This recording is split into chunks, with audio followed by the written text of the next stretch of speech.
So today this got added to my family.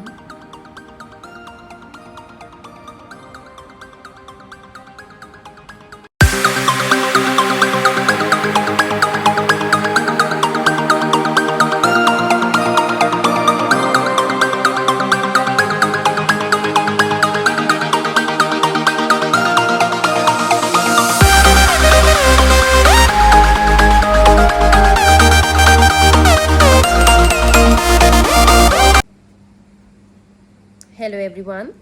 So as you all saw that I got an opportunity to be in the alumni meet of my college and share my viewpoints with the students over there. So I would like to share those viewpoints with you all too. So let's start. The very first thing is preparation हर कोई कर रहा है and different exams के लिए पढ़ रहा है. But the reason why they are preparing, वो जो why है ना, that should be a driving force. कुछ इसलिए प्रिपेयर कर रहे हैं बिकॉज उन्हें फाइनेंशियल स्टेबिलिटी चाहिए, घर पर फाइनेंशियल कंडीशंस नहीं ठीक हैं.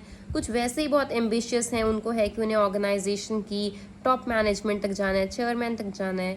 कुछ इसलिए पढ़ रहे हैं कि अब उनकी एज हो गई है, शादी वाली एज हो गई है एंड वो अभी भी अनएम्प्लॉयड हैं. तो डिफरेंट रीजंस हैं. वो जो वाई है ना, वो जो रीज़न है, that is very important. It plays a vital role. तो कभी भी अपनी प्रेपरेशन फेज में जब लो फील करते हो, जब लगता है कि नहीं हमसे ये नहीं होगा या बहुत हो गई पढ़ाई अब मुझे नहीं पढ़ना है, कुछ भी ऐसा फील होता है, हमेशा उस वाई को याद किया करो. जितना सॉलिड, जितना स्ट्रॉन्ग आपके लिए, आपके खुद के लिए आपका वाई और वो रीज़न होगा ना, उतनी जल्दी आप अपना एम अचीव करोगे. Trust me. The second thing is just be bulletproof to all the negativities. बहुत सारी नेगेटिविटीज़ मिलेंगी आपको सुनने को. जो बैंकिंग के लिए प्रिपेयर कर रहे होंगे ना, उनको बहुत सारी वीडियोस दिखेंगी, बहुत सारे आर्टिकल्स दिखेंगे प्राइवेटाइजेशन ऑफ बैंक्स पे, और वो पढ़ेंगे भी स्टूडेंट्स इन्हें. और यहाँ पर ना वो बहुत बड़ी गलती करते हैं.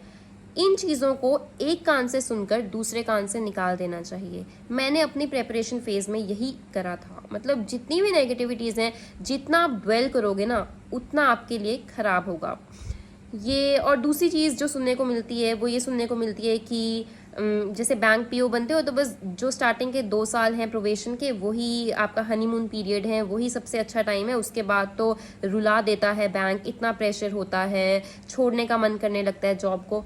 तो ये जो सारी चीज़ें हैं ना, ये चीज़ें सोचने वाली नहीं होती हैं प्रेपरेशन फेज़ में.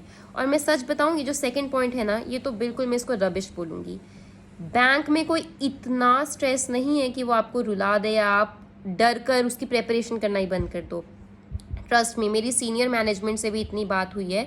मैंने जितना अभी तक जाना है बैंकिंग के बारे में, वो इतना जाना है कि बैंकिंग डेफिनेटली चैलेंजिंग है. मैं ये नहीं बोलूँगी कि आप आइडल बैठे रहो और वेले बैठे रहो और आपको आपकी अकाउंट में क्रेडिट होती रहे सैलरी. ये तो आजकल किसी जॉब में नहीं मिलेगा. आप किसी भी, चाहे गवर्नमेंट प्राइवेट, किसी भी जॉब में चले जाओ, you will not get this anywhere. तो हार्डवर्क जो करते हैं ना, उसको बैंकिंग से बिल्कुल नहीं भागना चाहिए. इतना कोई स्ट्रेस नहीं है. जो सब बोलते हैं that is all rubbish, I am telling you. The third thing is attempts.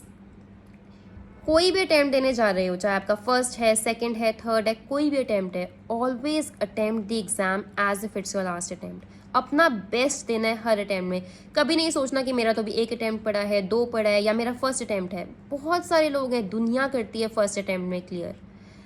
तो कभी भी ये नहीं सोचना है कि चलो देखने चलते हैं कि कैसा आता है एग्ज़ाम. हमेशा प्रिपेयर करके जाओ और अपना बेस्ट देकर आओ. The fourth point is do not let the pleasure control you. बहुत सारे, मैं खुद भी ऐसे करती हूँ. कई बार मैं इंस्टाग्राम खोलती हूँ, रील देखती हूँ और इतनी एडिक्शन हो जाती है कि घंटे लग जाते हैं और मैं स्क्रॉल करती जाती हूँ रील्स पे रील्स. प्रेपरेशन फेज़ में ये चीज़ बिल्कुल गलत है. इनफैक्ट प्रेपरेशन क्या, ये नॉर्मल लाइफ में भी गलत है. हर चीज़ की एडिक्शन गलत है. कभी भी अपने प्लेजर्स को, खुद को कंट्रोल मत करने दो. At least when you are preparing, try to control your pleasures. अगर आपको लग रहा है कि आप में इतनी कंट्रोलिंग पावर नहीं है कि आप अपने प्लेजर्स को कंट्रोल कर सको, जस्ट इरेडिकेट देम. उन्हें बिल्कुल एलिमिनेट कर दो अपनी लाइफ से. अनइंस्टॉल कर दो ऐप्स. इनफैक्ट मैंने खुद ने जो ऐप्स हैं सोशल नेटवर्किंग साइट्स, मैंने कुछ टाइम के लिए, कुछ मंथ्स के लिए अनइंस्टॉल कर दी थी, अगर आपको लगता है आप नहीं कंट्रोल कर पाते. Alright. The next is strategy. बहुत लोग हैं इतने टाइम से प्रिपेयर कर रहे हैं, मतलब मैंने बहुत सुने हैं 3-4 साल से लगे होते हैं, स्टिल उनका एग्ज़ाम नहीं क्लियर हो रहा होता है। तो प्रॉब्लम कहाँ है? प्रॉब्लम आपकी स्ट्रैटेजी में है। अच्छे से मास्टर प्लान बनाओ। There are so many ways जो आपको सक्सेस तक लेकर जाते हैं। One will be the shortest one and one will be the longest one. You have to choose the shortest one. और इसके लिए आपको सबसे पहले अपनी स्ट्रैटेजी बनानी होगी। अपनी स्ट्रेंथ्स देखो, अपनी वीकनेसेस देखो, उसके बाद देखो कि किस सब्जेक्ट को मुझे पर डे कितना टाइम देना है, कहाँ पर मुझे कितना इन्वेस्ट करना है।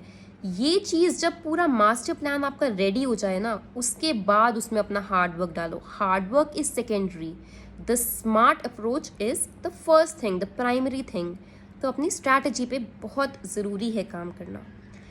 The next thing is always push your limits and get out of the comfort zone. जिस दिन आप अपने कंफर्ट जोन से निकलेंगे ना, उस दिन आपको सक्सेस अचीव करने से कोई भी नहीं रोक सकता। Trust me on that one. और इस वीडियो को देखने के बाद मैं आप सबसे रिक्वेस्ट करूँगी